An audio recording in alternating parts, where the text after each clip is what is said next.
Hello guys, welcome back sa Technician PH channel. Muli mag-update tayo dito sa aking munting setup. Ito pa lang kasi nakayanan ng budget natin, no?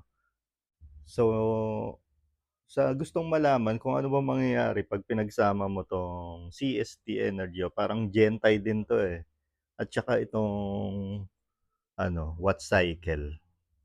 Naka ano yan sila, naka-parallel kasi hindi ko sila pwede i-series dahil 12 volts lang itong aking inverter. Maalala niyo nakaraang video ko, nagkaproblema ako sa watt cycle, eh. Sobrang ang bilis malobat. Akala ko talaga maganda ang watt cycle, pero tingnan niyo, meron pa rin akong watt cycle mini kasi yan lang yung yan lang yung available.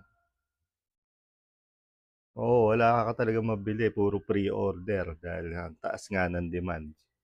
So ano ba nangyari sa setup ko nung pinagsama ko in parallel itong CST at yung watt cycle? Tingnan muna natin ang harvest ko ngayon. Ngayon ay nakakabit ay 600 watts na solar panel. Ano ba yung pinagagamitan ko nito? So, nagagamit ko siya sa ref, sa aming aircon na 0.5 horsepower. Minsan nagagamit ko rin siya sa 0.75 na aircon. Medyo mabibigat na appliances yung pinagagamitan ko sa kanya. Although, baka tumaas yung kilay ng iba dahil sabi nila mahinang klase daw itong Peito. Oo nga naman, totoo naman yun. Marami ka talaga makikitang Peito na bumibigay.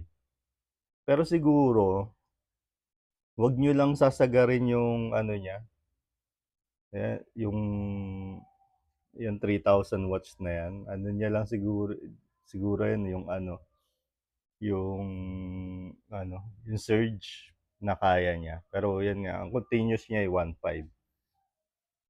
So, ano ba yung nangyari nung pinagsama ko itong Gentayo, CST, tsaka itong watt cycle. So, nangyari, ito, ganun pa rin eh.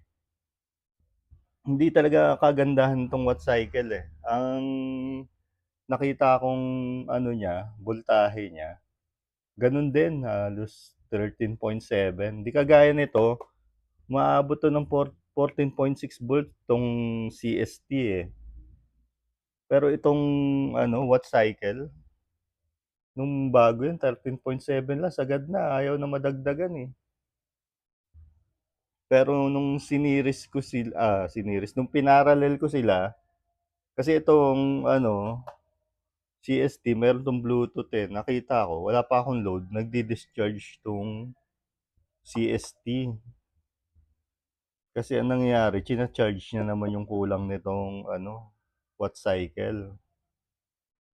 So, given na nung una hindi sila balanse 'no, hindi sila balance, eh. Tapos magkaiba pa sila ng age. Wala akong choice, eh, kasi wala naman akong mabiling iba. Eh, kailangan ko rin mag-upgrade dahil kinakapos na rin ako sa battery.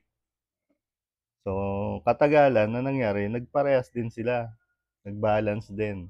Kahit wala naman akong nilagay na active balancer. So, minsan naaabot na rin ito ni watt cycle yung voltahe nito na 14 point something. Tapos yung niya, yung resting niya, yung normal na talaga 13.7. So, overall, maganda silang pagsamahin. Itong CST nadamay sa kapangitan ni White Cycle, di naman talaga totally pangit na pangit, 'no, sakto lang. So, tapos si Watt Cycle naman nadamay naman sa ganda ng CST. So, ano ba mangyayari 'pag pinagsama sila? Okay, magba-balance din sila, magagamit siya ng maayos. So, talagang naging, na-serve niya yung purpose niya, naging 200 AH siya. Yun lang po update ko sa aking setup na solar. 12 volt system, 3,000 yung Peto o 1,500 continuous.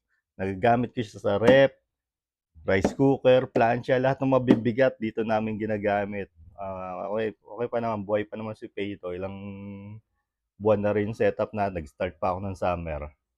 Okay guys, thank you sa panonood sa ating channel.